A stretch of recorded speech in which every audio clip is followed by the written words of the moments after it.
गरम पानी में लाल मिर्च डालें और बनाएं ऐसी रेसिपी जो सबको हैरान कर दे।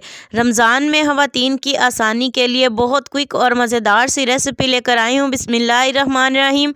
इस रेसिपी को बनाने के लिए सबसे पहले यहाँ पे पैन में मैंने एक कप पानी शामिल कर दिया। इस पानी को जो है वो हम मीडियम टू लो फ्लेम पर गरम करेंगे, उबालना नहीं है, बस हमने इसे अच्छा खासा गरम करना है। जैसे ही पानी गरम हो जाएगा इसके अंदर हम शामिल कर देंगे लाल मिर्च। यहाँ पे कुटी हुई लाल मिर्च और पिसी हुई लाल मिर्च मैंने दोनों मिक्स करके इस्तेमाल की हैं। तकरीबन 1 से 1.5 चम्मच जो है वो इसमें हम डाल देंगे और इसे अच्छे से मिक्स कर देंगे पानी के अंदर।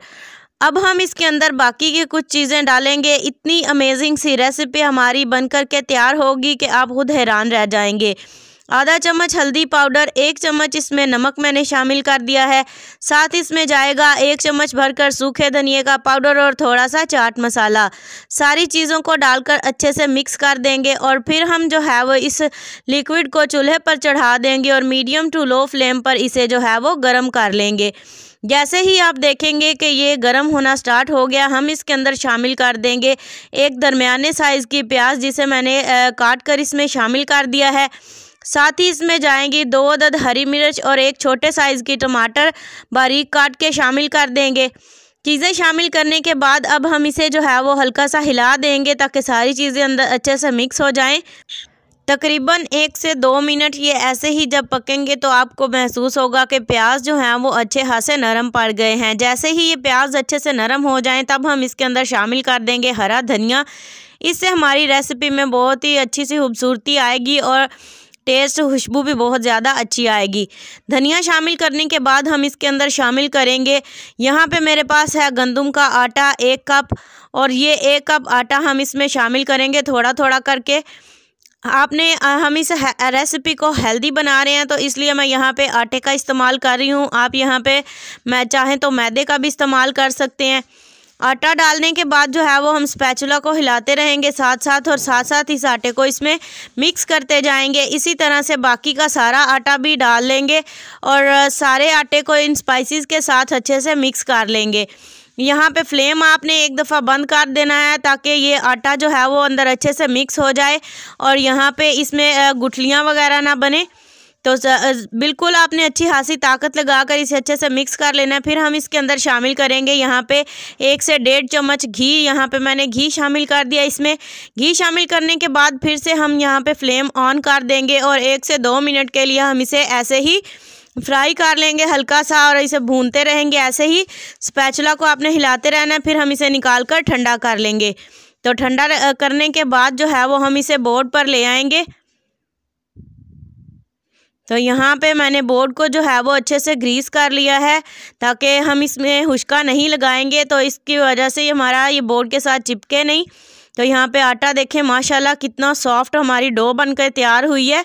बहुत ही ज़बरदस्त सी हमारी डो तैयार हुई है। कोई भी क्विक रेसिपी आपने बनानी हो तो इस तरीके से डो बनाया करें, यकीन जाने बहुत ही ज़बरदस्त और सॉफ्ट सी डो मिनटों में बनकर तैयार हो जाती है। इस रेसिपी को बनाने के लिए तकरीबन आपको 15 से 20 मिनट ही लगेंगे कि आपका ज़बरदस्त सा नाश्ता बनकर तैयार हो जाएगा। तो यहाँ पे देखें मैंने इसके पेड़े करने स्टार्ट कर दिए हैं। आप जितने चाहें इसमें से पेड़े बना सकते हैं। 1 कप आटे में से मैं यहाँ पे 4 पेड़े बना रही हूँ। पेड़े बनाने के बाद मैं आपको बताऊँगी कि नेक्स्ट हमने इसका क्या करना है। तो बहुत ही अमेजिंग सी रेसिपी है। यहाँ तक अगर आप टिके हुए हैं तो यकीनन आपको वीडियो पसंद आ रही है तो वीडियो को लाइक कर दें, शेयर करें अगर आपको पसंद आती है। इसी तरह की वीडियोज़ के लिए चैनल को ज़रूर सब्सक्राइब करें। तो यहाँ पे पेड़े मैंने बना लिए हैं। बोर्ड के ऊपर यहाँ पे मैंने फिर से ग्रीस कर लिया एक दफ़ा और इसको जो है वो हमें बेलने की बिल्कुल भी ज़रूरत नहीं पड़ेगी। हाथ की मदद से ही हम इसे हल्का सा चिपटा करके एक रोटी की शेप दे लेंगे। बहुत ही ज़बरदस्त सी ये हमारी डो जो है वो बनकर तैयार हो चुकी है। बहुत ज़बरदस्त हमारा आटा लगा था। तो यहाँ पे देखें मैंने इसकी एक छोटी सी रोटी बना लिया है। इस रोटी को हम तवे के ऊपर यहाँ पैन में जो है वो दोनों साइडों से घी लगाकर अच्छा सा सेंक लेंगे और हमारी बहुत ही ज़बरदस्त हमारी चटपटी सी क्रिस्पी सी स्पाइसी सी रोटी बनकर तैयार हो जाएगी। तो यहाँ पे देखें हम इसी तरह से सारी रोटियाँ जो है वो तैयार कर लेंगे। स्पैचुला की मदद से इसे दबाते रहेंगे। बहुत सॉफ्ट अंदर से और ऊपर से क्रिस्पी मज़ेदार सी हमारी ये स्पाइसी सी रोटियां बनकर तैयार होंगी। एक के बजाय आप 2-2 पराठे खा जाएंगे, इतनी मज़ेदार ये बनकर तैयार होते हैं। इसे दही के साथ या हरी चटनी के साथ आप इंजॉय कर सकते हैं। बहुत ही ज़बरदस्त ये रेसिपी बनकर तैयार होती है। आपने ये रेसिपी घर में ज़रूर ट्राई करनी है और मुझे कमेंट में बताना है कि आपको मेरी ये रेसिपी वीडियो कैसी लगी है। तो अगर आपकी आंख देर से खुली है और बच्चों के स्कूल जाने में जो है बिल्कुल टाइम कम रह गया है, या आप ज़बरदस्त सा क्विक सा नाश्ता इजीली बनाना चाहते हैं, तो इस रेसिपी को फॉलो करें। यकीन जाने जब आप इसे खुद से बनाएंगे तो आपको ये बहुत ही ज़्यादा ईजी लगेगी।